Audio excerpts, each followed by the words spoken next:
안녕하십니까. 문경 한산사 용성선언 오람입니다.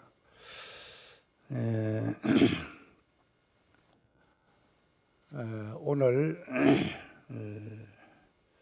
주제는 간화선 수행에 대해서 말씀을 드리고자 합니다. 마침 제가 10년 전에 저술한 친절한 간화선이라는 책이 출판이 돼가지고 이 친절한 간화선을 중심으로 말씀을 좀 드릴까 이렇게 생각을 합니다. 혹시 여러분들께서는 이 책을 한번 보신 적이 있는지 잘 모르겠습니다. 어떻습니까? 10년 전에 사실은 2006년도에 제가 지리산 벽송사에서 간화정로라는 책을 저술을 한 적이 있습니다. 간화정로를 제가 집필할 때 좀 그 책의 수준을 갖다가 일반 신도분들을 기준으로 해서 그 책을 집필한다고 했는데 막상 이제 책이 나오고 보니까 그 책이 이제 일반 신도분들에게는 좀 굉장히 어렵다는 평을 듣게 되고 스님들에게 간화선 수행을 전문적으로 하는 스님들에게 맞는 책이라는 그런 평을 들은 적이 있어요. 그래서 일반 불자들이 좀 쉽게 해가지고 제가 수행자들에게 좀 맞는 간화 지침서를 좀 한 권을 마련해 줬으면 좋겠다는 이제 그런 부탁을 받고 2012년도에 문경 한산사에서 이제 이 친절한 간화선을 저술을 했습니다. 그런데 이제 막상 이제 친절한 간화선이라고 일반 대중들을 대상으로 책을 펴냈습니다마는 일반 대중들의 평은 하나도 친절하지 않다. 그리고 역시 또 어렵다라는 그런 평을 받게 되었습니다. 그러나 이보다 이제 더 쉽게 더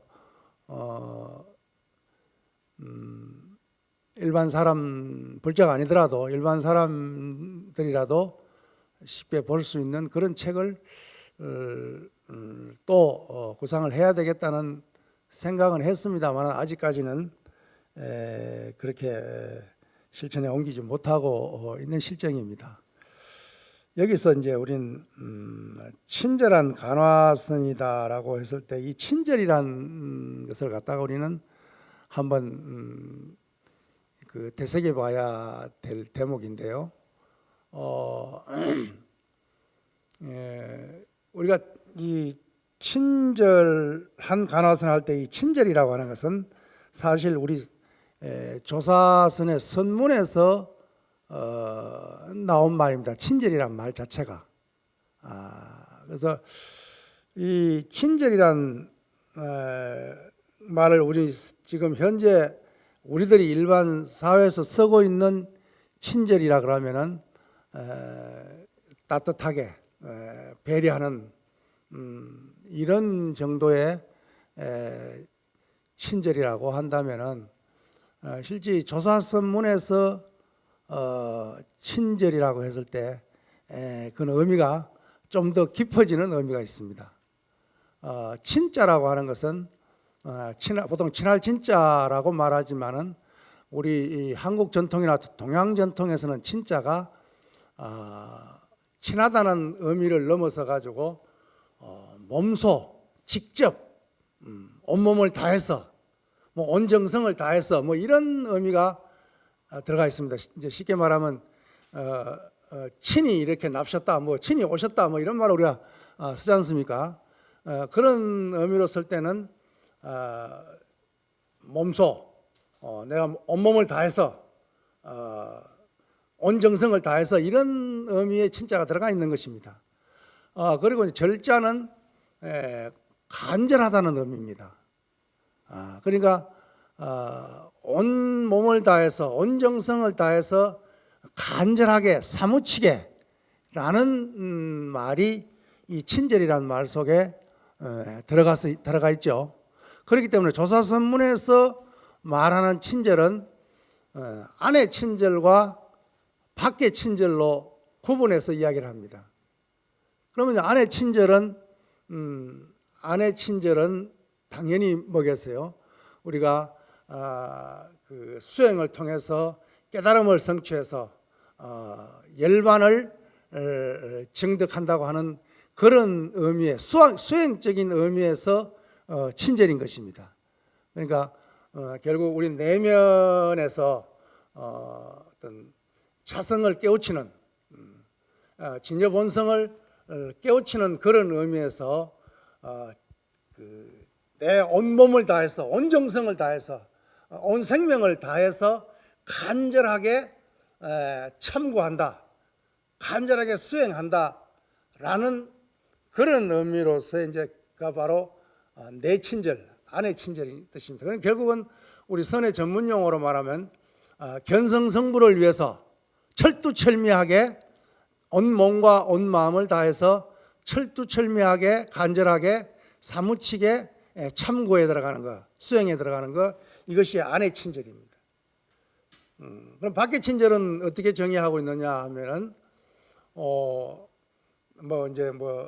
따뜻하게 배려한다, 다른 사람을 배려한다는 의미의 친절로 쓰고 있지만은 같은 어떤 의미로 사용되고 있지만은 일체 모든 중생이 다 불성이 있다고 한다면은 일체 모든 중생이 다 본래 부처라고 한다면 대성불교에서 그렇게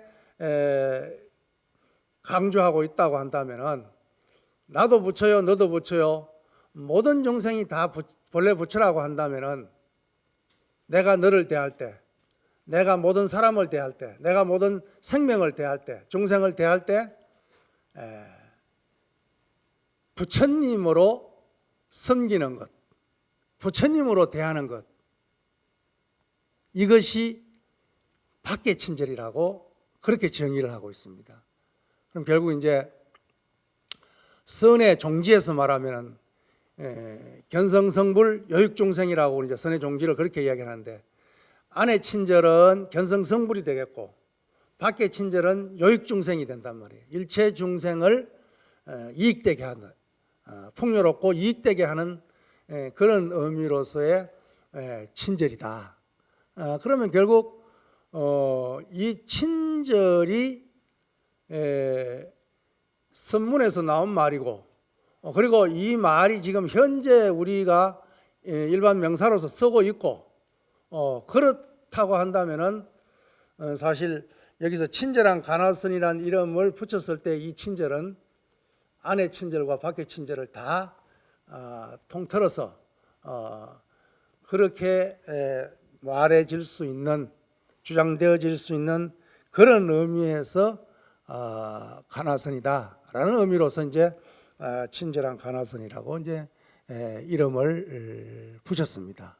그러니까 결국 이건 뭐 안의 친절과 밖의 친절이라고 하는 이런 입장에서 봤을 때 현재 우리 한국 불교를 다시 중흥하기 위해서, 다시 거듭나게 하기 위해서 꼭 필요한 것이 저는 개인적으로 친절이라고 생각합니다. 그것이 안의 친절이 되었던 밖의 친절이 되었던 안과 밖을 사무치는 내외 명철한 그런 입장에서 우리 출가 수행자나 제가 불자를 막론하고 안의 친절로서 사무치게 수행하고 밖의 친절로서 모든 사람 모든 종생을 부처님으로 섬길 수 있는 그런 친절로 나간다면 불교가 위상이 달라질 수 있지 않겠나. 그래서 이제 제가 아주 오래 전부터 이런 말을 했습니다. 이 세상에서 가장 좋은 절은 친절이다. 이 세상에서 가장 안 좋은 절은 불친절이다. 이런 말을 이제 제가 거의 20년, 30년 전부터 제가 이런 말을 했는데 요즘은 가끔 이제 보면 그런 말을 이렇게 그 강의하는 스님들이나 제가 법사님들이 그런 말을 하는 분들을 종종 제가 보고 있는데 어쨌든 그 절이라는 의미를 붙여가지고 제일 좋은 절, 뭐 친절 이렇게 말을 하고 있습니다만은 이 친절이란 말은 정말 우리 선문에서 비롯된 아주 아름다운 말인과 동시에 심오한 말이다. 그리고 오늘과 같은 인간성이 상실되어가는 이런 시대에 정말 우리는 친절해야 된다. 내적으로 친절해야 되고 밖으로 친절해야 되는 이것이 저는 뭐 친절한 간화선이라는 어떤 책 제목으로서의 친절을 이야기하고 있지만 그러나 넓게 말한다면 오늘날 우리 수행자들이 불자들이 정말 친절해야 된다. 우리 친절 그러면 아까 얘기했지만 밖으로의 친절 모든 부처님을 모든 중생을 다 부처님으로 섬기게 되면 이건 뭐 일반적으로 말하는 친절을 훨씬 넘어서는 그런 친절이죠. 그리고 수행 또한 목숨 바쳐 생명 바쳐 이 몸 다해서 그야말로 간절하게 사무치게 옛날에 우리 선문의 스님들은 참선하는 스님들은 이마에다 간절 절자를 써붙이고 다녔다 그래요. 어떤 스님들은 가슴에다가 이 죽을 사자를 갖다 가슴에 붙이고 다녔다 그래요. 그건 뭐냐면 요즘 뭐 데모하는 사람들이 머리에 띠를 내 가지고 이렇게 고를 써가지고 이렇게 합니다만 옛날 선문에서 스님들이 이마에다 간절 절자를 쓰고 가슴에다가 죽을 사자를 쓴다. 간절하게 사무치게 공부하겠다, 수행하겠다 이런 말이고 이 사자는 죽은 셈 치고 공부한다. 죽을 각오로 공부한다.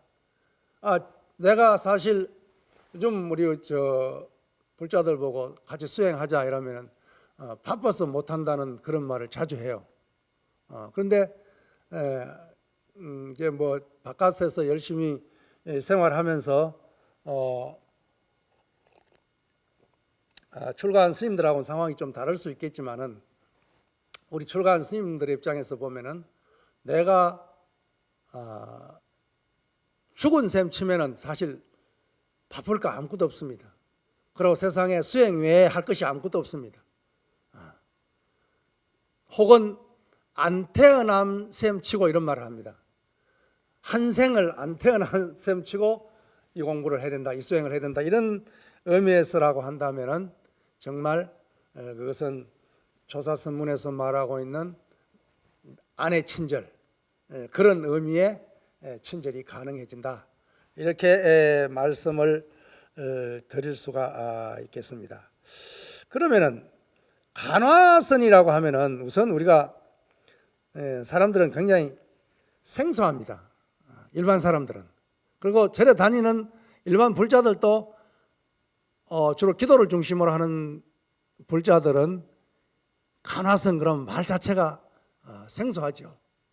좀 수행에 관심이 있고 그런 분들은 이제 간화선을 이제 이해할 수 있고 또 수행하시는 분도 계시겠지만은 일반 사람들이나 그 어떤 기도를 중심으로 하는 그런 분들은 사실 간화선 이 자체가 굉장히 생소한데 우리 선문에서도 사실 중국에서 대선사로부터 이제 간화선이 집대성 되면서 전문 어떤 용어로서 간화선이란 말을 쓰고 있지만 우리 한국 선문에서는 간화선이란 말과 동시에 주로 많이 쓰는 말이 화두선입니다. 화두선이란 말을 많이 씁니다. 이게 요즘 우리 시대에도 일반 사람들도 우리 간화선에서의 어떤 화두라고 하는 그 의미의 본령을 잘 이해 못하는 사람들도 일반적으로 이 시대의 화두다, 우리의 화두다, 우리만의 어떤 화두가 무엇이다, 이런 화두란 말을 잘 씁니다. 사실 문제의식이라는 뜻으로 이제 쓰는 말이죠.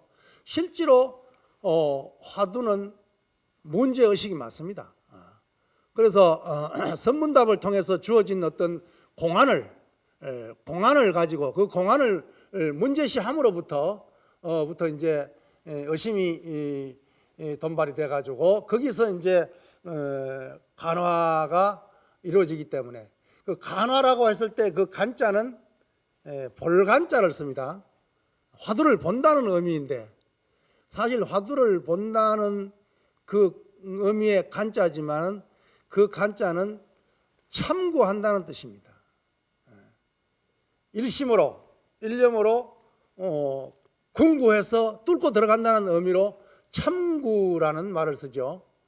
참구한다는 그런 의미로서 볼간자를 쓰고 있다는 것을 이해해야 되고, 그리고 이 화자는 화두를 의미합니다. 우리가 화두라고 했을 때 이 화두의 정의를 어떻게 할 것인가에 대해서는 일반적인 학술적인 어떤 의미로서의 화두의 정의는 부처님이나 조사 스님들께서 선문답을 통해서 어떤 공안을 제시했을 때 그 문장 전체를 갖다가 한 문장 전체를 갖다가 어떤 문제를 제시했을 때 그 문장 전체를 갖다가 우리는 공안이라고 말을 합니다.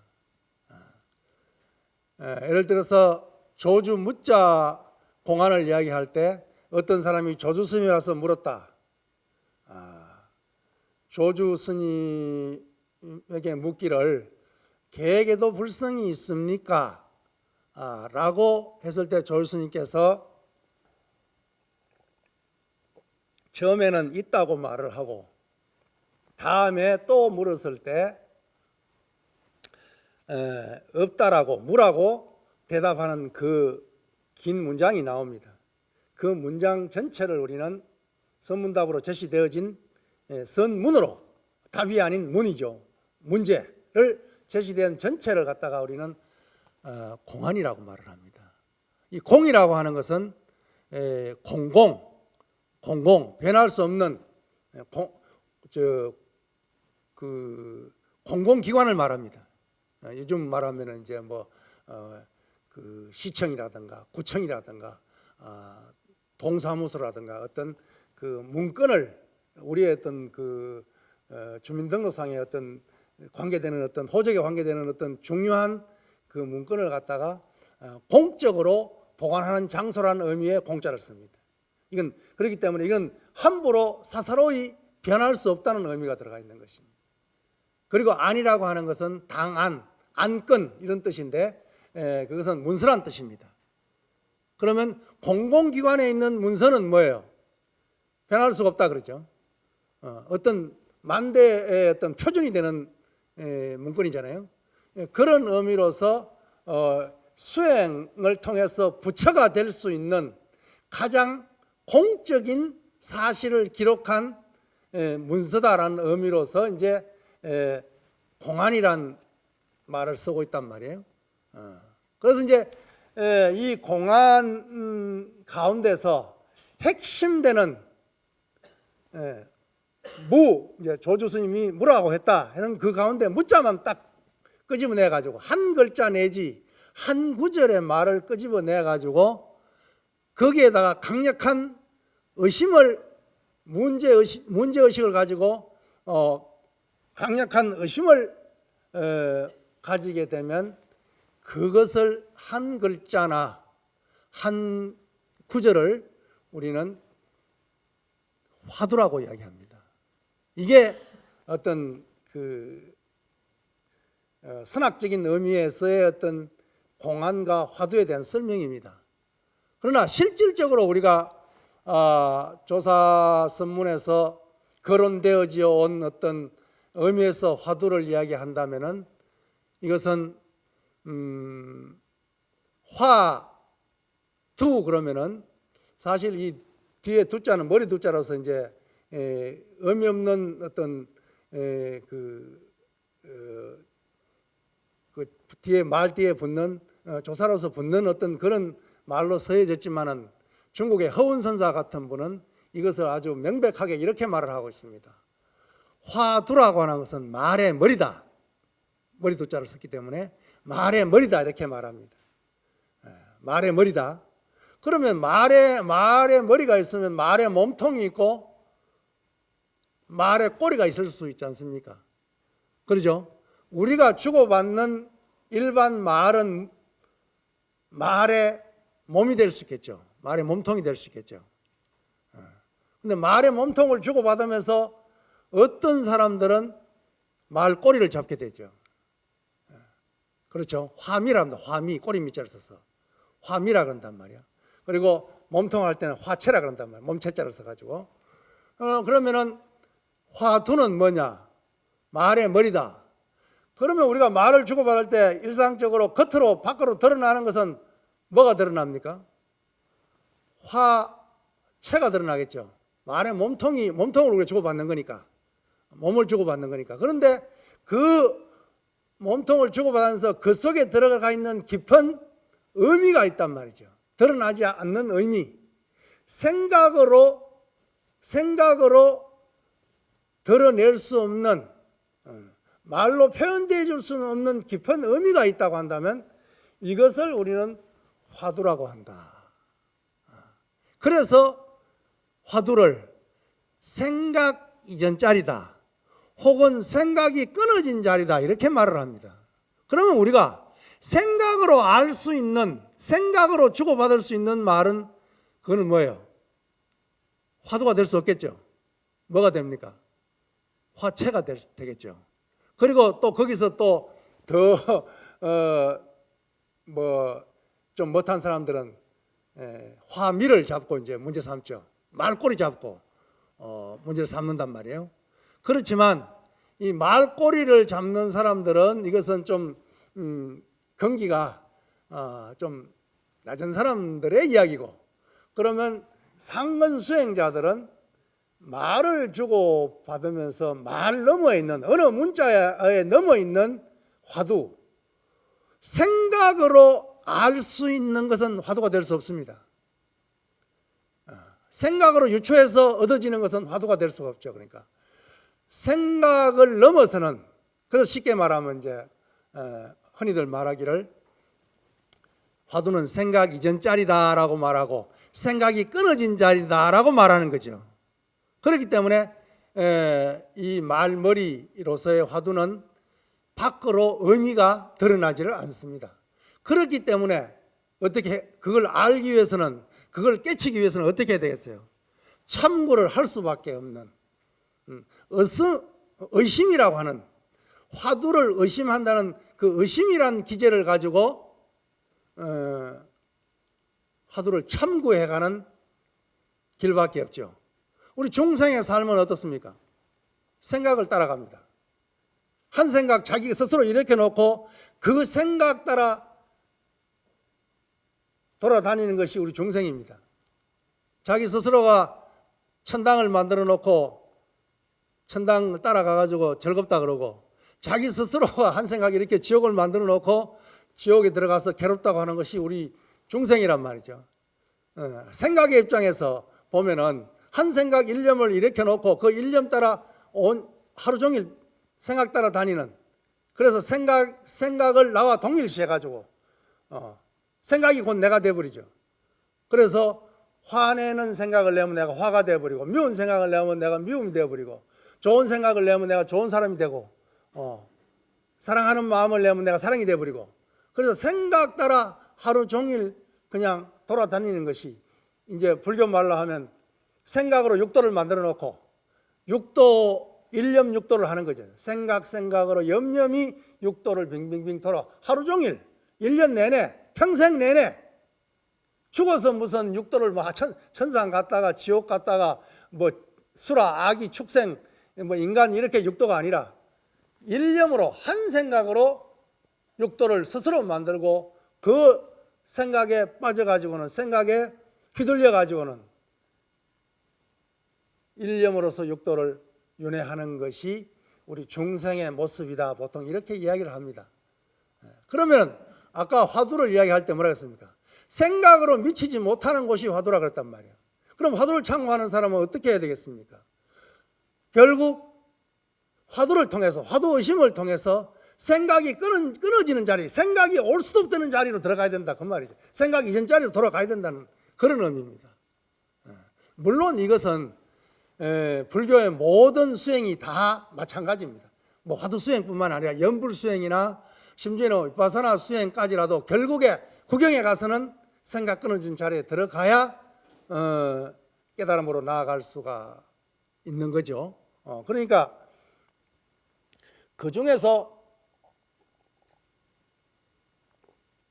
화두수행, 화두선, 간화선이란 그런 수행 체계에서의 어떤 그 화두 참고는 바로 결국 화두 의심을 통해서 화두 참고를 통해서 어디로 생각 이전 자리, 생각이 끊어진 자리. 그러니까 우리의 이 생각은 내가 아무리 바른 생각을 하려고 하더라도 아레아식 자체가 오염되어 있는 상태이기 때문에 내가 아무리 바른 말을 옳은 말을 한다 하더라도 이것이 깨달음의 분상에서 봐버리면 결국 번뇌 망념일 수밖에 없다고 보는 거죠. 그렇기 때문에 결국 이제 우리가 부처님이나 부처님의 경전이나 조사어록을 보면은 우리의 이 삶을 갖다가 중생의 삶을 반야신경에서만 보더라도 전도몽상이란 말이 나온다 그죠? 전도란 말은 거꾸로 매달렸단 말이지 않습니까? 그리고 몽상이란 것은 꿈속의 일이란 말이죠. 그리고 어떤 대승 경전이 되었든 간에 경전 속에서는 우리의 중생의 이 삶을 갖다가 꿈으로 보고 있습니다. 꿈. 우리가 지금 경전식으로 이야기를 하면 조사어록식으로 얘기하면 지금 우리는 지금 살아서 생시에 오람이란 사람은 지금 말을 하고 있고 여러분들은 지금 이 말을 들으면서 적고 있다. 나는 오늘 분명하게 깨어서 이렇게 하고 이런 행위를 하고 있다 이러지만은 부처님 경전이나 조사어록에서 보면 중생의 살림살이는 꿈속의 일이다라고 지금 꿈속에 지금 우리가 강의를 듣고 있다 이렇게 정의를 내릴 수 있단 말이야. 그러면 왜 이 꿈인데 우리는 꿈인 줄 모르느냐? 여러분들 보고 지금 꿈이라 그러면 선생님 이것이 혹시 꿈입니까? 말할 수도 있잖아요, 그죠? 그런데 그러면 조사어록이나 경전에서 말하기라고 왜 꿈인데 그러면 꿈인 줄 모르느냐? 꿈 속에 있기 때문에. 꿈인 줄 알 수 있으려고 한다면 꿈 밖으로 나와야 됩니다. 꿈을 깨야 됩니다. 꿈을 깨야 꿈이었구나 라고 알 수 있듯이 꿈속에 있는 사람은 꿈인 줄 모릅니다. 그래서 부처님이나 조사 스님들은 수행을 통해서 깨달음을 얻어서 생사해탈해서 열반을 성취하는 걸 가지고 꿈 깨라 라고 일러주고 있는 것입니다. 그러면 꿈속에서 우리가 아무리 착한 일을 하고 아무리 악한 일을 했다 하더라도 꿈속에서는 분명히 그 천당과 지옥이 있을 수 있지만 그렇지 않습니까? 착한 일을 하면 상을 받고 악한 일을 하면 벌을 받죠. 그 꿈속의 일입니다. 지금 우리 현재 지금 꿈을 꾸고 있는 우리들의 일입니다. 현실이 그렇습니다. 그러나 꿈을 깨고 보니 황벽선사의 전신법요의 말만 우리가 찬찬히 들여다보더라도 그 속에 분명히 황벽스님은 말하고 있습니다. 깨닫고 보면은 깨닫기 전에 모든 일이 꿈속의 일이었다, 몽중사였다라고 분명하게 이야기를 하고 있단 말이에요. 그러니까 우리가 잠에 비교하면 잠자면서 꿈 꾸고 있을 때는 꿈인 줄 모른단 말이죠. 그러나 꿈을 깨고 나면 뭐예요? 아, 꿈이었구나, 이렇게 말할 수 있는 것처럼 결국은 모든 수행은 꿈속에서 헤매고 있는 중생들에게 꿈을 깨게 하는 그러한 방법론에 입각해 있다라고 말할 수 있죠. 그래서 가장 간화선인에서 역대 조사들이 말하기를 꿈을 깨는데 가장 좋은 방법이 화두를 청구하는, 화두를 의심에 들어가는 간화선이다, 화두선이다라고 분명 말하고 있습니다. 그런데 사실 이것을 갖다 좀 객관화해서 우리가 이해할 필요가 있겠죠. 간화선으로서 깨달음을 얻으신 조사 스님들은 간화선이 가장 경절이고 가장 최상승이라고 말을 할 수 있겠죠. 그러나 연불을 통해 가지고 연불선을 통해 가지고 깨달음을 얻은 분들은 또 뭐예요? 거기에 대한 저술이라든가 주장이라든가 사상이라든가 이런 것들이 전부 뭐예요? 화두적인 의미가 아니라 연불선적인 것이 가장 중요하게 서려져 있단 말이죠. 그리고 뭐 흔히들 우리가 보더라도 남방에서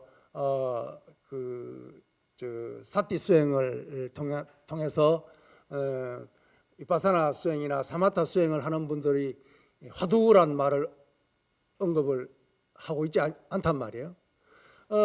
당장 뭐 서가모니 부처님만 하더라도 경전에 뭐 화두란 의미의 말은 들어가 있지 않죠. 물론 폭넓게 이해한다면 서가모니 부처님께서 사문유관 네 문으로 나가서 정말 출가를 결심하게 된 어떤 그 동기적인 면에서 본다고 한다면 이건 분명히 어떤 그 화두적인 요소가 포함되어 있죠. 그러나 부처님이 우리에게 남기신 수행법은 뭐 흔히들 말하기를 그 초기 불교적인 그런 남방 전통의 수행법이 될 수가 있겠죠. 그래서 혹 어떤 사람들은 간화선은 중국에서 아주 송나라 때 늦게 집대성된 수행 방법이기 때문에 부처님이 제시한 수행법이 아니기 때문에 이건 정통이 아니다라고 말하는 사람까지도 있습니다. 그러나 그런 의미로 우리가 이야기해버린다고 한다면 다시 우리는 대성 비불설에 대한 논쟁을 또 해야 되는 것입니다. 우리가 불교라고 한다면 서가모니 부처님의 원엄, 말씀하신 설법하신 그 원엄만이 불교다고 말해버린다고 한다면 참 우리는 다분해져 버립니다. 왜 그렇습니까? 인도의 전통은 부처님이 글로 남기신 분은 아니잖아요. 그렇잖아요. 인도의 전통은 암송입니다. 그죠? 암송을 통해서 부처님이 열반에 드신 뒤에 그 제자들에 의해서 제1결집이 이루어졌고 제1결집조차도 뭐요? 암송에 의한 결집이란 말이죠. 이것이 나중에 어떤 문자화 되는 것은 훗날에 가서야 문자화 되고 있기 때문에 부처님의 원엄이다라고 정의를 한다고 한다면 우리는 굉장히 어려워져 버립니다. 어디까지가 부처님의 원음인가? 그러되고 그럼 대성불교가 부처님 멸후, 열반에 드신 후 몇백 년 후에 대성불교의 논사들이 나와서 경전을 찬집했기 때문에 그것은 부처님의 친설이 아니지 않느냐라고 말해버리면은 대성비불설이란 그게 또 논쟁에 휘말려 들어버리죠. 그리고 중국에서 발생한 목조선이다, 혹은 뭐 연불선이다, 간화선이다라는 것은 이것은 부처님의 친설이 아니다라고 말해버린다면 이 또한 이제 굉장히 어려워져 버립니다.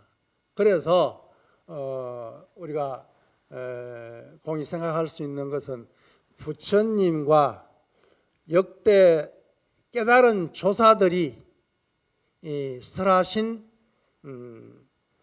연기 중도에 위배되지 않는 모든 가르침은 다 불교다라고 정의를 해야 되겠죠.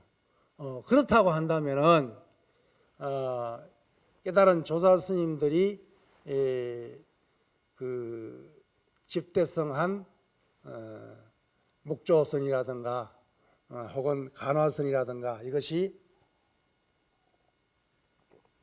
초기 불교에 국집되어 있는 분들의 주장처럼 정통이 아니다라고 말을 할 수도 있겠죠.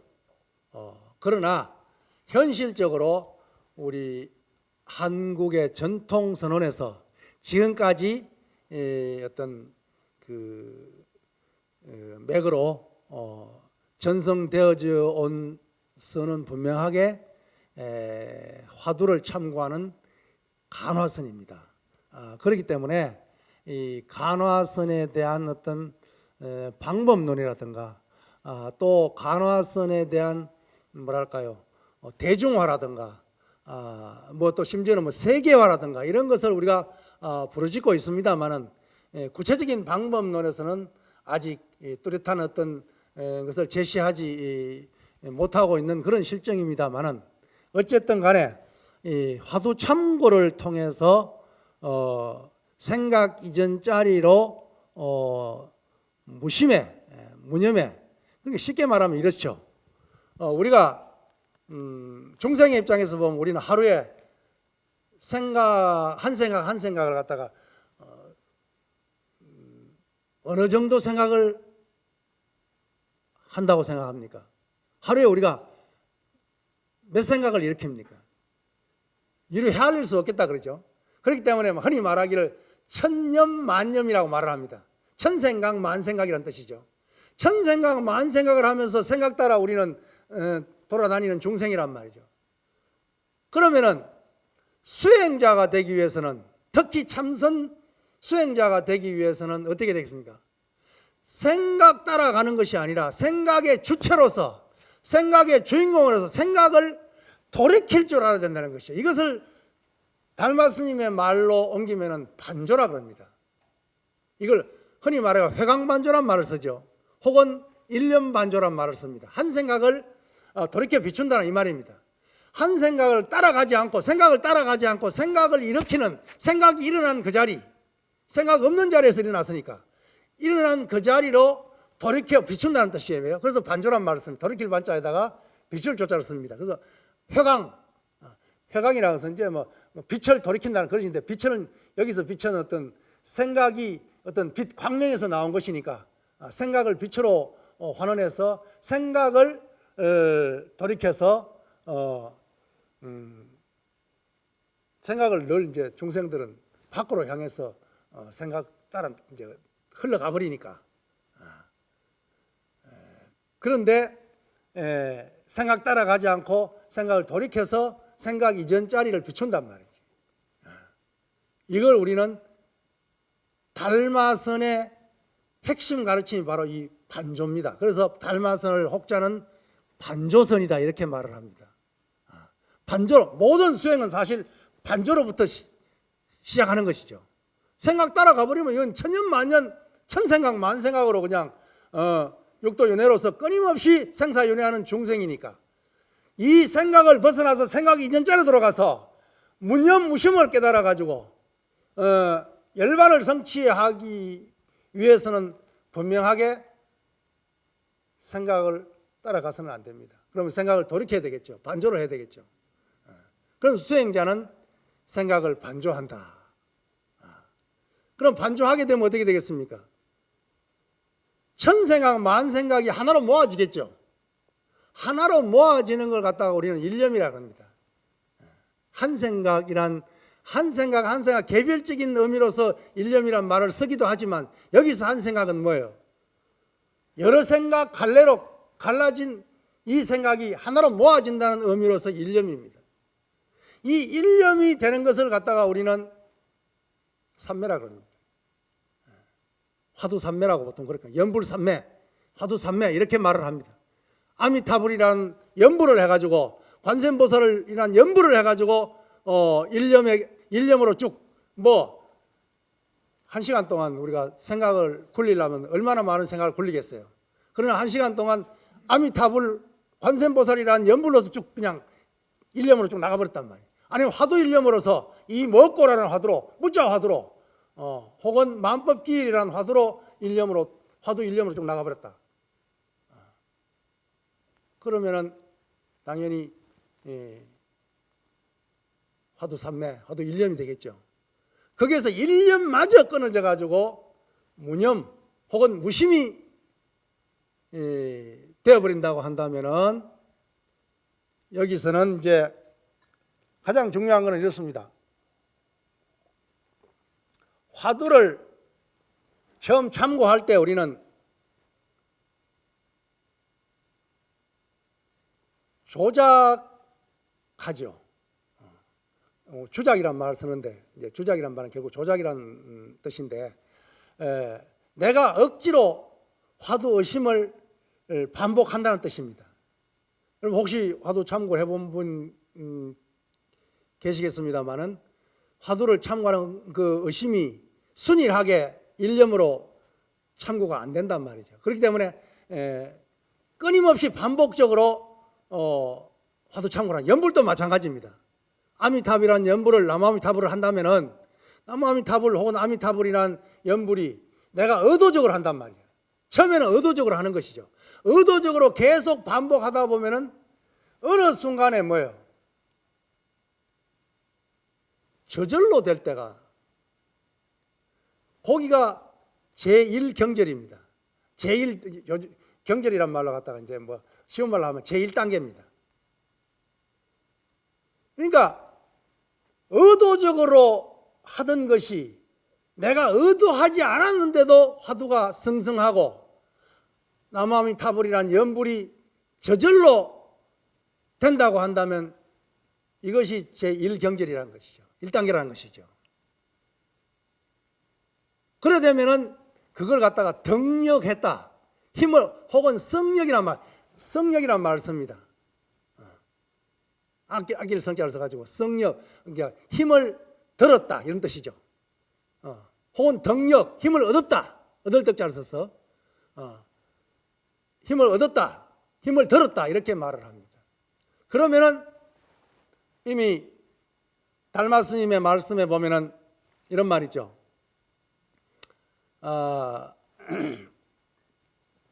외식제연하고 밖으로 모든 반연을 쉬고 모든 인연을 쉬고 외식제연하고 내심무천 안으로 마음이 헐떡거리지 않아서 심여 장벽 마음이 장벽과 같이 장벽이라는 것은 움직임이 없으니까 하나 됐다 그 말이죠. 일념이 됐다 그 말이죠. 장벽이 되면은 가히 입도라 그랬단 말이야. 도에 들어갈 수 있다라고 말할 수 있단 말이에요. 그러니까 여기서 우리가 화두를 참고해가지고 처음에는 의도적으로 화두 의심을 반복적으로 하게 되겠지만 이것을 너무나 간절하게 반복적으로 하다 보면 어느 순간에 가면은 뭐예요? 어느 순간에 가면은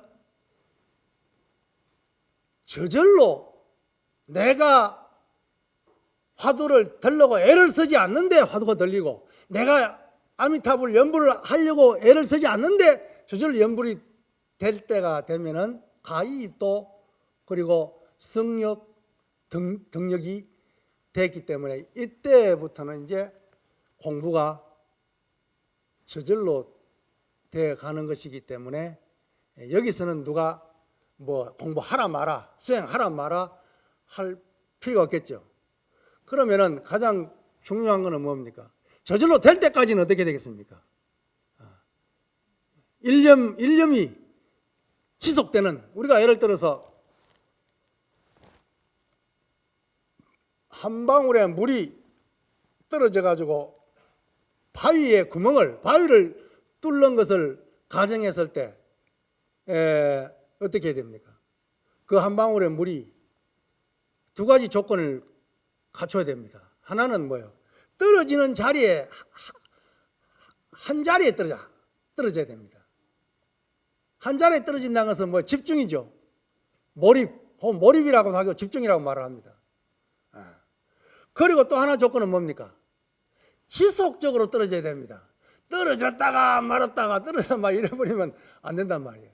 그러니까 집중과 지속이 계속된다면 한 방울의 물이 바위를 뚫을 수 있는 것처럼 우리의 이 생각이란 것도 결국은 뭐예요? 강력한 힘이 있는 거죠, 사실. 그것을 하나에 몰입하고 하나에 집중해가지고 화두에 집중한단 말이죠. 연불에 집중하는, 주력에 집중한단 말이에요. 화두 수행하는 사람은 화두 수행이 처상성이라 그러지만 뭐 연불을 하는 분들도 연불이 또 처상성이 될 수 있고 그렇잖아요. 또 어떤 사람은 주력하는 사람은 주력이 처상성. 저는 그래서 화두를 가지고 참고해서 수행하는 사람이지만 그러나 어디 가가지고 뭐 화두가 처상성이라는 이런 말은 잘 안 합니다. 왜냐하면은 모든 사람을 보편적으로 놓고 봤을 때, 공통적으로 놓고 봤을 때 자기 경기에 맞는 것이 처상성이다. 저는 그렇게 생각합니다. 아무리 고준한 수행법이라도 자기인데 맞지 않으면은 그거는 처상성이 될 수 없는 거죠. 그래서 오늘 이 자리를 빌어 가지고 저는 연불하는 사람들은 연불로서, 주력하는 사람은 주력으로서, 절수행하는 사람은 절수행하는 것으로서, 경전을 독경하는 사람은 독경하는 것으로서, 심지어는 봉사하는 사람은 봉사하는 그 자체로서 수행을 삼을 수가 있어야 되는 것입니다. 다 처상성이 될 수 있다는 거죠. 어떻게 하든지 간에 그것이 인위적으로, 의도적으로, 조작적으로 처음에는 막 잘 안 되니까 그렇게 수천만 년 되풀이되어 온 이 업식을 갖다가 바꾸려면은 반복을 안 할 수가 없겠죠. 결국 초기 수행은 반복입니다. 반복할 수밖에 없습니다. 보통 수행하는 사람, 선생님 화두가 잘 안 됩니다. 뭐 연불이 잘 안 됩니다. 이런 사람들이 수도 없이 말합니다. 그것은 결국 안 되는 것이 공부입니다. 엄격히 말하면 벌써 잘 되면 그건 공부라 할 것이 없습니다. 힘을 얻어버렸는데 그렇잖아요. 공부가 안 된다 할 때 그때 공부가 잘 되고 있다는 사실을 안다면 중요한 것은 뭐예요? 계속 노력하면서 반복적으로 지속적으로 물이 떨어져줘야 바위가 뚫리는 것처럼 놓지 않고, 그래서 호봉원묘 스님께서는 선요란 책을 통해서 화두를 수행하는 납자들에게 어떤 수행의 어떤 방법과 수행의 과정을 이렇게 설명하고 있습니다. 80 먹은 노인이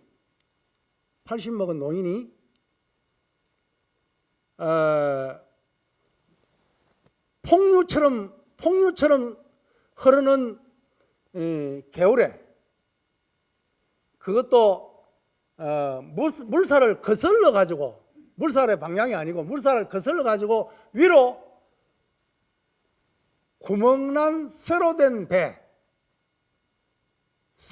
배는 좀 무겁겠죠, 그렇죠? 그리고 근데도 구멍이 났다면 구멍이 나가 물이 샌다는 뜻이죠.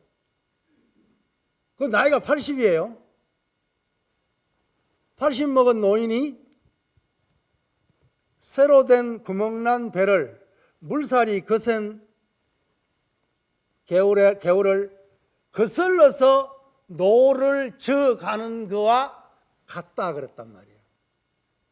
자, 요즘 뭐 80연세 드신 분들도 힘이 정정하신 분도 계시지만 옛날에 호봉원묘 스님 당시에 80이면은 뭐 그냥 80 사는 사람이 없습니다. 그냥 뭐 송장이라고 봐야 될 정도지. 그냥 그런 분이 구멍난 쇠로 된 배, 얼마나 무겁습니까? 무거운 배를 구멍이 나가 물이 새는데 그걸 물살이 센 데다가 노를 저으면, 한 번 저으면은 앞으로 나가겠습니까? 뒤로 밀려나겠습니까? 말 좀 해보소. 당연히 뒤로 밀려나겠죠. 한 번 저으면 저만큼 뒤로 밀려나고, 두 번 저으면 두 번 저은 만큼 뒤로 밀려나고, 그렇게 끊임없이 밀려나더라도 중요한 것은 이 손이 부르트고 손이 피가 나고 손이 뼈가 앙상이 드러나더라도 이 노 젓는 것을 놓지 않으면 어느 순간인가 물살의 방향이 바뀔 것이다 라고 말하고 있습니다. 이게 중요한 겁니다. 그럼 우리는 보통 공부를 하게 되면 공부한 만큼 진보가 있기를 바라잖아요. 공부한 무슨 결과가 있기를 바라잖아요. 그런 사람 많습니다. 우리 스님들도 많아요. 죽으라고 했는데 공부가 되는지 안 되는지 모르겠다. 일반 불자들도 마찬가지입니다. 제가 참선을 몇 년이나 했는데 스님 이게 공부가 되는지 안 되는지 도대체 모르겠습니다 라고 말하는 분들이 많습니다. 실제로. 그런데 거기에서 우리가 온묘 스님이 가르친 것처럼 지속적으로 노를 저어간다면 그 뒤로 설사 뒤로 물러난다는 것은 공부가 진보가 없다는 뜻 아니에요? 그렇지 않습니까? 근데 그리고 우리가 말할 때 공부란 것은 이 폭류는 뭐겠어요? 우리 번뇌망념입니다. 번뇌망념이 폭포처럼 그냥 솟아나는 그런 가운데 화두라는 그 노를 가지고 혼연불이라는 그 노를 끊임없이 저어나가는데, 한 번 저으면 뒤로 미끄러지고 두 번 저으면 두 번 저은 만큼 미끄러져 가지고 뒤로 계속 밀려나더라도, 손발이 터가지고 이 몸이 가루가 되는 한이 있더라도 그 노를 놓지 않고 저어간다면은 앞으로 나아가는 것이 아니라 물살의 방향이 바뀐다 그랬단 말이에요. 이게 중요하단 말이에요. 물살의 방향이 바뀌어버리면 노를 안 저어도 바다까지 갈 수 있는 거 아니에요. 그렇지 않습니까? 아까 덕력이라는 말, 성력이라는 말과 같이 연동되는 말이에요. 그렇죠? 그러면은 중요한 것은 물살이 방향이 바뀔 때까지는 할 수밖에 없는 거 아니에요.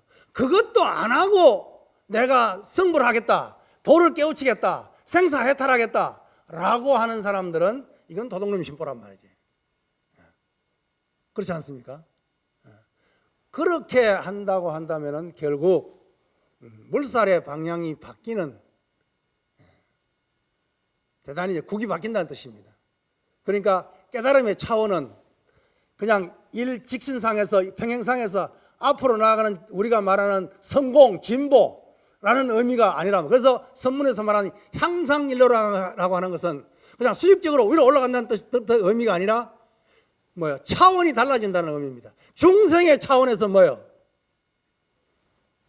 성인의 차원, 부처의 차원으로 바꿔져 버리는 것입니다. 그럼 국이 달라져 버리는 것입니다.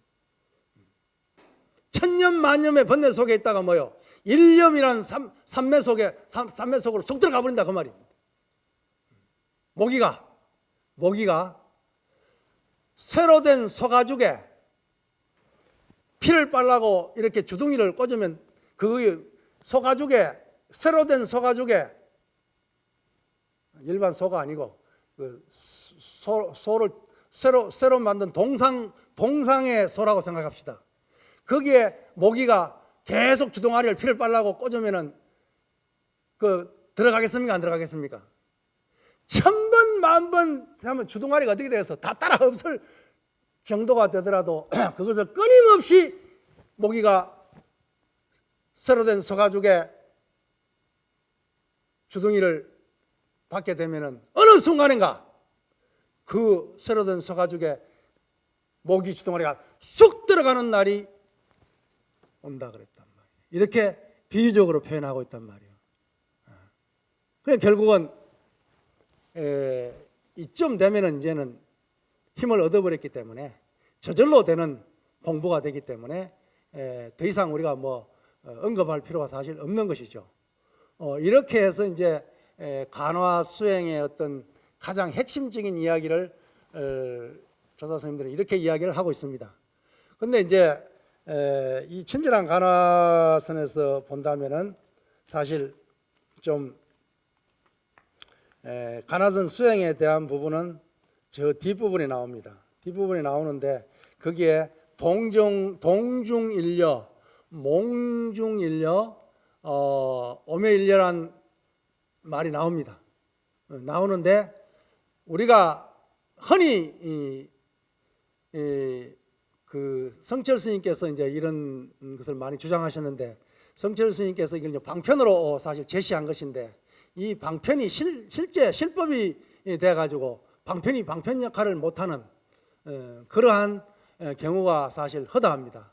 이런 이야기는 사실 좀 긴 시간을 두고 이야기해야 되는 것이기 때문에 깊이 천착할 수는 없고, 잠깐 이야기한다면은 이러한 방편을 잘 활용해서 화두 수행을 해나갈 수 있다고 한다면 그 사람은 분명 생사해탈의 길로 분명하게 나아갈 수 있겠죠. 그런데 그건 이제 뒷부분에 가장 중요한 그 간화선에 대한 수행과 깨달음에 대한 부분이 나와 있습니다만은, 사실 처음 우리가 간화선 수행을 하려면 사실 잘 안 되는 게 사실이죠. 어떻게 보면은 우리는 어떻게 현대인들은 너무 영악해졌다라고 할까요? 영악해졌다는 것은 뭐예요? 생각이 많아졌다는 것입니다. 생각이 많다는 것은 뭐예요? 우리가 초등학교부터 대학 교육을 받는 동안 서양식 교육을 받았기 때문에 굉장히 뭐예요? 합리적이면서 분석적인 교육을 받았기 때문에 나도 모르게 뭐예요? 세상을 분석하고 세상을 합리화하려고 하는데 젖어 있다 그 말이에요. 그런데 화두 수행은 분석적인 것이 아니고 분석적인 어떤 수행 방법이 아니라 뭐예요? 하나의 그 통섭적이고 어떤 통합적인 그런 의미란 말이죠. 수행 방법이, 화두 수행 방법이. 그러니까 어떻게 보면은 많이 배워서 생각이 많을수록 오히려 더 화두 수행에 그 전념하기가 오히려 어려워질 수 있지 않겠나. 뭐 다 그렇지는 않겠지만은 그런 어떤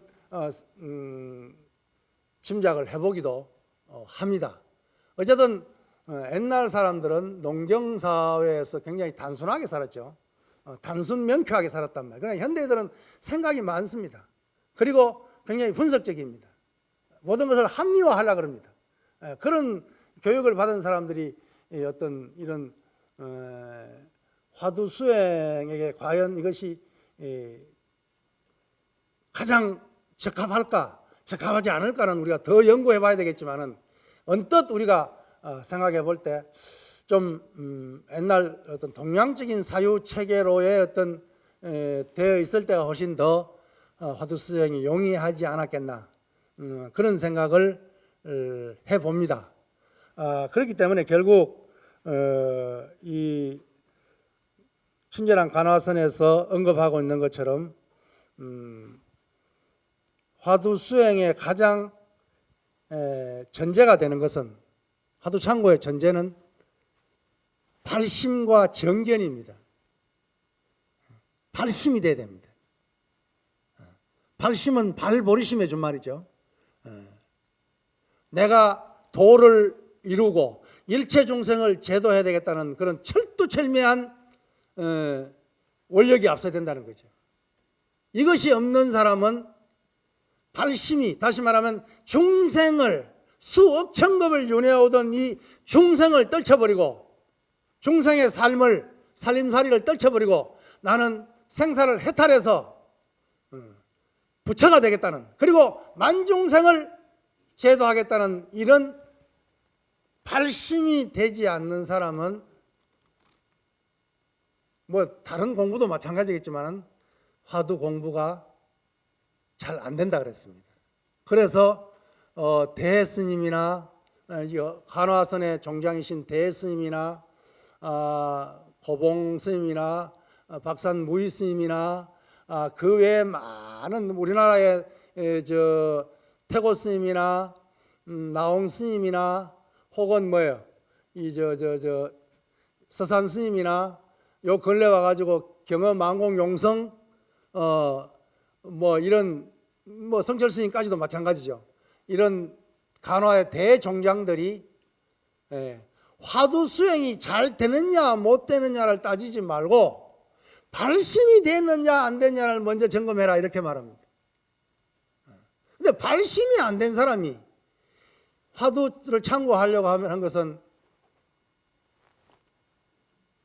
풀이 많이 우거진 산에다가 씨앗을 뿌리내서 곡식을 거두려는 것과 똑같다 이렇게 말합니다. 요즘 말로 하면은 아스팔트 위에 씨 뿌리는 것과 똑같다라고 비유할 수 있겠죠.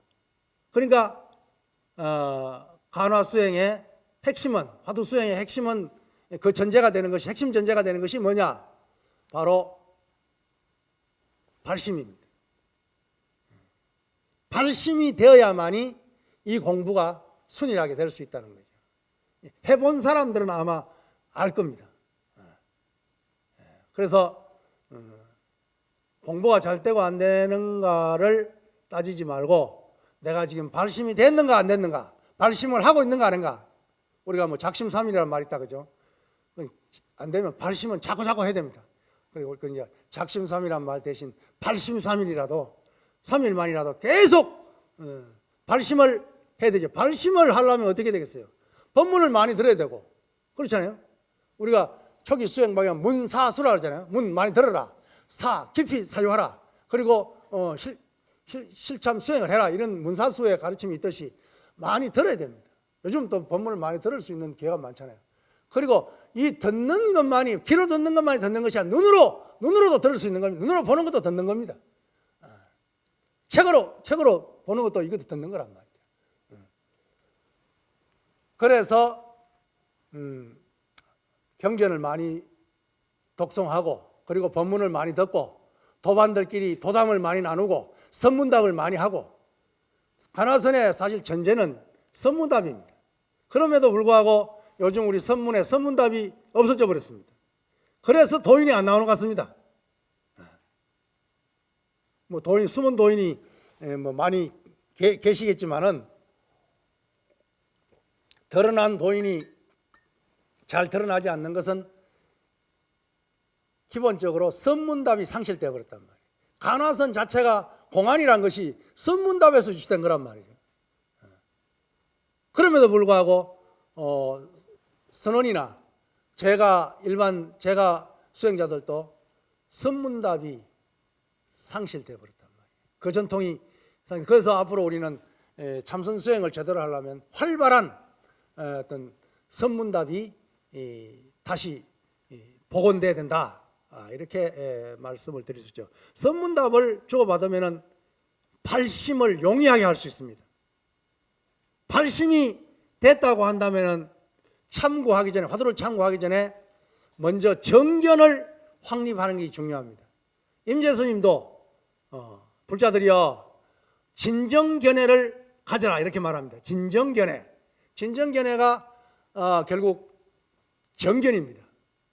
우리 초기 불교에서도 팔정도의 가장 앞이 정견이란 말이죠. 이 정견이 없이 화두 수행을 하게 되면은 수행의 장애를 너무나 많이 받게 되고, 심지어는 더 나아가지고 외도의 수행이 되어버린단 말이죠. 그렇기 때문에 반드시 발심과 정견이, 발심이 되고 정견이 확립되면 수행에는 사실 굉장히 용이하게 수행을 할 수가 있습니다. 그런데 발심도 안 된 상태에서, 정견도 수립되지 않은 상태에서 화두 하나만 들고 앉아가지고 공부를 하려니까 맨땅에 헤딩하는 식이 돼버린단 말이죠. 그리고 화두를 결택할 때 우리는 선지식에게 화두를 결택하라 이렇게 말합니다. 선지식에가 화두를 받아라 이런 뜻이죠. 그런데 선문에서 분명히 이렇게 말하고 있습니다. 선지식에는 두 가지 선지식이 있다. 친절에 두 가지가 있듯이 선지식은 두 가지 선지식이 있다. 안에 선지식이 있고 밖에 선지식이 있다. 우리가 선지식에서 화두를 받아라 그러니까 좀 선문에 좀 이름 있는 큰 스님 찾아가가지고 스님 화두 하나 주십시오 이렇게 말합니다. 그러면 대충 보고 뭐 이먹고 화두 해봐라, 뭐 무자 해봐라, 만법기일 해봐라, 간식을 해봐라, 뭐 판치생모 해봐라 이런 식으로 말을 합니다. 그럼 그걸 이제 화두 받았다고 이제 가지고 이제 뭐 종이에서 받아오든 문자로 받아오든 말로 받아오든 그걸 가지고 화두를 창고하는데 화두가 잘 안 됩니다. 왜 그렇습니까? 바깥의 선지식에게 화두를 결택할 때 하기는 했지만은 그 방법이 잘못됐다는 것이죠. 왜? 먼저 안의 선지식에게 화두가 결택돼야 됩니다. 자기 스스로가 우주와 인생에 대한 생사에 대한 간절한 사무침에 고민이 없다고 한다면, 문제의식이 없다고 한다면 자기 안에서 화두가 스스로 결택이 돼야 된다. 안의 선지식이. 안의 선지식이 자기 자신이잖아요. 자기 자신이 안의 선지식이잖아요. 자기 자신이 문제의식이 하나도 없는데, 그리고 발심도 안 됐는데, 정견도 갖춰지지 않았는데 그냥 공부하면 해보는 식으로 내 인생의 이벤트를 한번 꾸며보겠다고, 내 인생에 이제 뭐 한번 뭘 특이한 걸 이제 한번 나이도 먹고 했으니까 이제 내 참선 한번 해보겠다고 선지식을 찾아간 걸, 큰 스님을 찾아간 건 좋았는데, 큰 스님도 옛날에 선지식은 화두를 줄 때는 그 사람의 수행을 전적으로 처음부터 끝까지 다 책임집니다. 쉽게 말하면은 맞춤식 교육, 눈높이 교육으로서 그분을, 화두를 준 사람은 화두를 받은 사람을 갖다가 수행적으로 의지사가 돼가지고, 옛날에 의지사가 다 있었거든요. 요즘 뭐 은사, 개사, 법사 이렇게 있지만 사실은 수행을 의지해서 해나가는 의지사가 옛날에 다 있었어요. 근데 요즘 의지사라는 제도가 없어져 버렸어요. 의지사가 돼가지고 그 사람을 깨우침으로 인도하는 그런 끊임없는 방편을 구사해 줬는데, 요즘 그냥 뭐 이목구 한번 해봐라, 그걸 끝이라. 그냥 화두 하나 던져주는 걸로 끝이고, 받는 사람도 그냥 뭐 마음에 어떤 그 뭐랄까요, 깊은 어떤 아래아식에 그냥 깊이 심어가는 그런 과정이 없이 그냥 뭐 이목구 한번 해보지 뭐 이런 식이란 말이지. 이렇게 하면은 그 화두가 과연 간절한 의심으로서 생사의 관문을 투과할 수 있겠느냐 그 말이지. 조사의 관문을 투과해서 생사해탈할 수 있겠는가? 만중생을 제도할 수 있겠는가? 어렵습니다. 안 됩니다. 그래서 화두를 결택할 때 사실 발심을 하고 정견을 가진 뒤에 이제 화두를 결택하게 되면은 안에서 자기가 문제의식이 발로가 됩니다. 그러면 이것이 제대로 된 화두 결택인가 아닌가를 갖다가 밖에 선지식에 가가지고 점검을 받는 겁니다. 그러면 밖에 선지식이 올바로 일러주면은 하나의 공안, 하나의 화두가 결택되게 되면 간절한 창고가 가능하죠. 근데 그것이 내 마음에 어떤 사무치게 다가오지 않는데, 번뇌 망령이 폭포수처럼 그냥 흘러내리는데 그 화두의 배를 띄울 수 있겠어요? 띄워지겠습니까? 이게 뭐 화두뿐만 아니라 연불도 마찬가지고 어떤 수행도 마찬가지입니다. 알아차림도 마찬가지잖아요. 번뇌가 죽을 듯이 하는데 무슨 알아차림이 가능하겠습니까? 그렇잖아요. 그러니까 이러한 입장에서 사실 화두 수행의 어떤 뭐랄까요, 전제랄까요, 그런 의미에서 발심과 정견이 세워지고 화두 결택을 안의 선지식과 밖의 선지식에 철두철미하게 화두 결택이 되어야만이 참고가 순일하게 되어질 수 있다라고 말씀을 드릴 수가 있겠습니다. 사실 제가 저술한 책이기 때문에 뭐 이것을 뭐 이렇게 말하기가 좀 못합니다만은 간화선의 지침서가 별로 없습니다. 몇 권 없습니다. 그런데 우리 선문에서 선방 수자계에서 어떤 선장 스님들이 힘을 모아가지고 한 간화선도 있고, 또 제가 집필한 간화정로도 있고, 또 이제 아까 말씀드렸듯이 친절한 간화선이라고 이렇게 말씀드렸는데, 이 친절한 간화선을 보게 되면은 제가 뭐 책을 광고하는 건 절대 아닙니다. 이 굉장히 그 초심자들에게 간화선을 어떻게 수행해야 되겠다는 어떤 뭐랄까요, 제 나름대로 간절한 사무침으로 이 책을 집필했기 때문에 혹 도움이 될 수 있지 않겠나 그런 기대를 해봅니다. 짧은 시간에 이 안의 내용을 다 언급할 수 없고, 뭐 중요한 부분이랄까요, 화두창고의 어떤 요긴한 부분만 살짝 말씀을 드렸습니다. 혹시 질문이 계신 분은 질문해 주셔도 되겠습니다.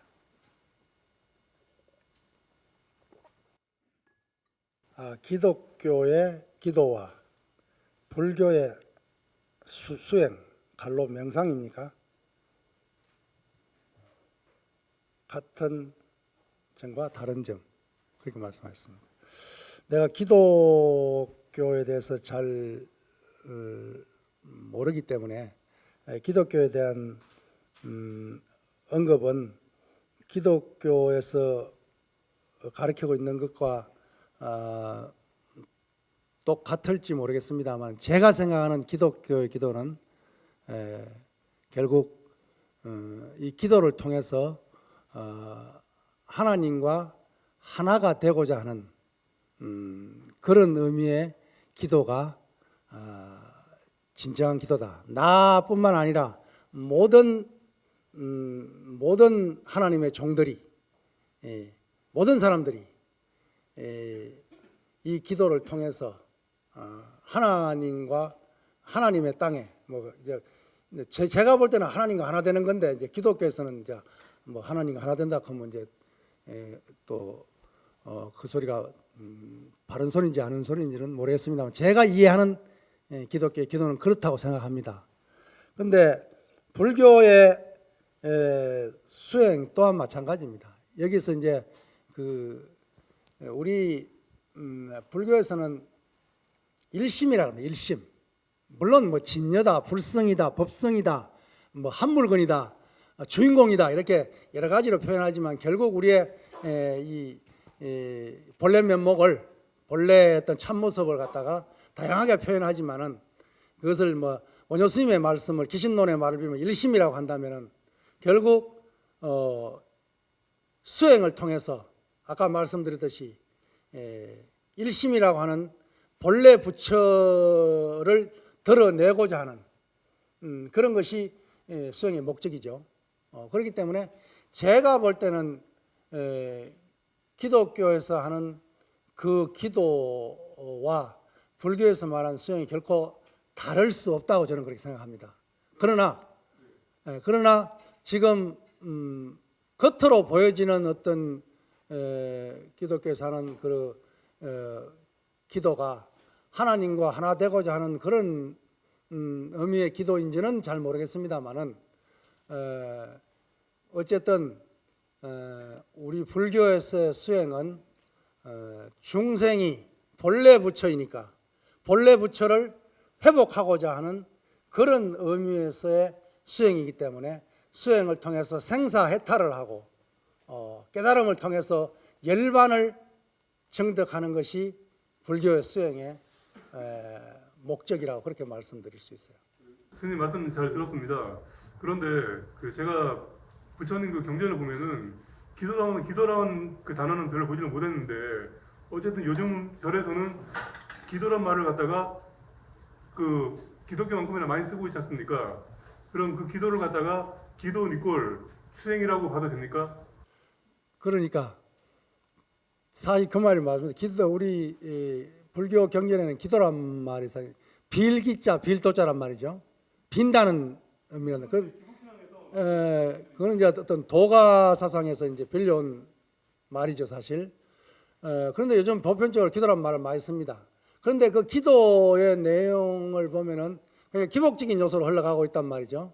물론 지금 기독교에서도 굉장히 어떤 그 기복 기복적인 기도를 많이 하고 있다고 이제 그렇게 가늠할 수 있는데, 우리 불교 안에서도 관세음보살을 통해서 혹은 지장보살을 통해 가지고 그 이름을 불보살의 명호를 부름으로 해서 자기 어떤 소원을 성취해 나가는 이런 의미를 기도라고 한다고 한다면 이건 방편으로 우리가 이해해야 되겠죠.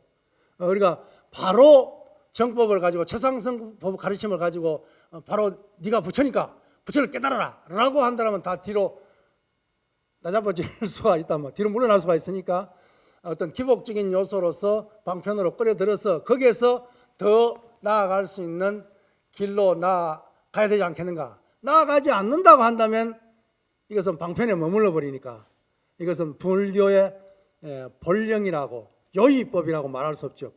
불요의법에 머물러 있는 것이죠. 기독교도 마찬가지입니다. 그렇지 않겠나 저는 그렇게 생각합니다. 그러면은 그 개념을 조금 확장하면은 그 기도를 갖다가 곧 수행이라고 봐도 크게 다르지 않나요?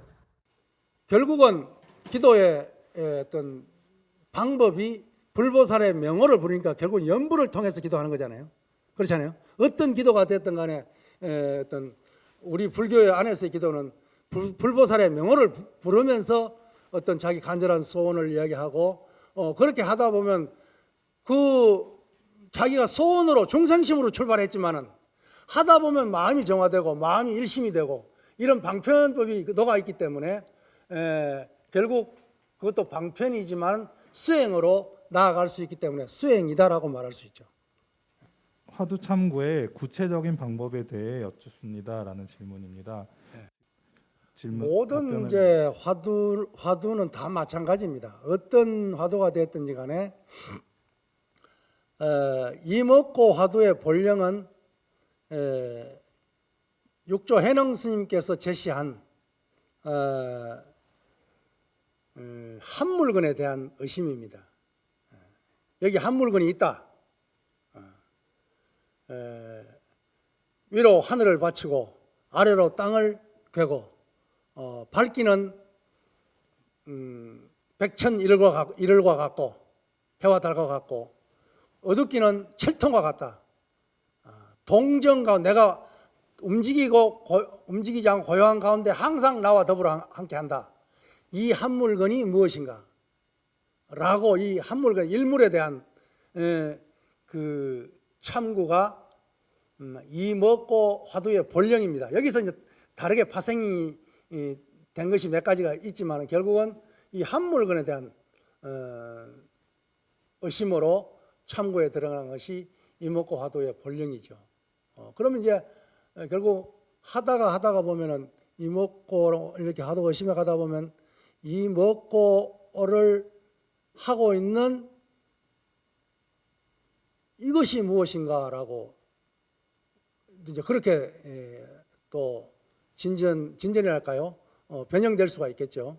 어쨌든 알 수 없는 내 몸도 아니요 마음도 아니요 그리고 물건도 아닌 그것도 중생도 아니요 부처도 아닌 이 참나라 그래. 우리 옛날 전종정 스님께서 이제 참나란 말을 이제 진재 큰 스님께서 이제 참나란 말을 자주 표현했습니다만은 부모 민생 전에 부모가 낳기 전에 참나가 무엇인가라고 이제 그렇게 또 물어 들어가죠. 그러니까 결국은 거기에 대한 구체적인 방법은 없습니다. 아까 이야기했듯이 이것이 무엇인가 이 먹고라는 것을 의도적으로 처음에는 이제 뭐 바로 일념화두가 될 수 없으니까 처음은 반복적으로 거듭 반복해서 화두를 참고할 수밖에 없죠.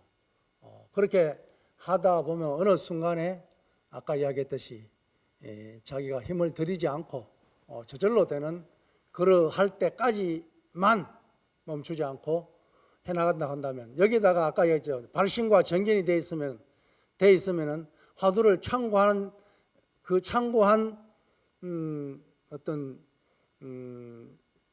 시간만큼 연륜만큼 자기 인격이 둬야 되죠. 마음이 폭이 넓어지고 거기 제가 이제 해보니까 발심과 정견이 안 갖추어져서 참선을 하게 되면은 사람이 하나에 몰입했는데 이게 잘 안 되다 보면은 오히려 옹색한 사람이 될 수가 있어요. 신경이 날카로워질 수도 있고 그런 병폐가 될 수 있는데 거기에 정경과 발심이 돼버리면은 화두 공부가 완전히 성취 안 됐다 하더라도 인격적인 인격자로서의 훌륭한 수행자가 될 수 있다는 거죠.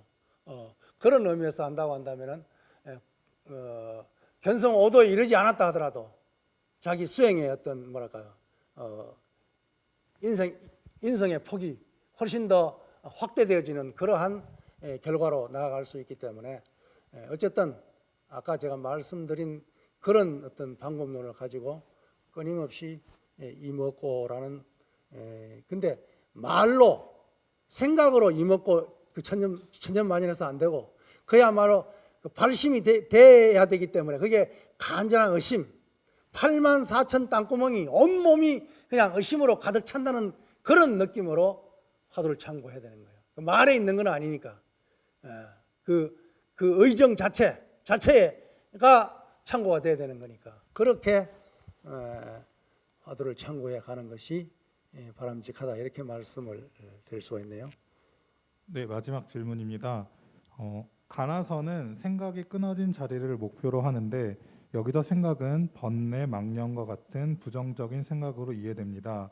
그렇다면 과학 발전을 가져오는 긍정적 의미의 생각은 가나선이 끊고자 하는 생각과 무관한 것인지요?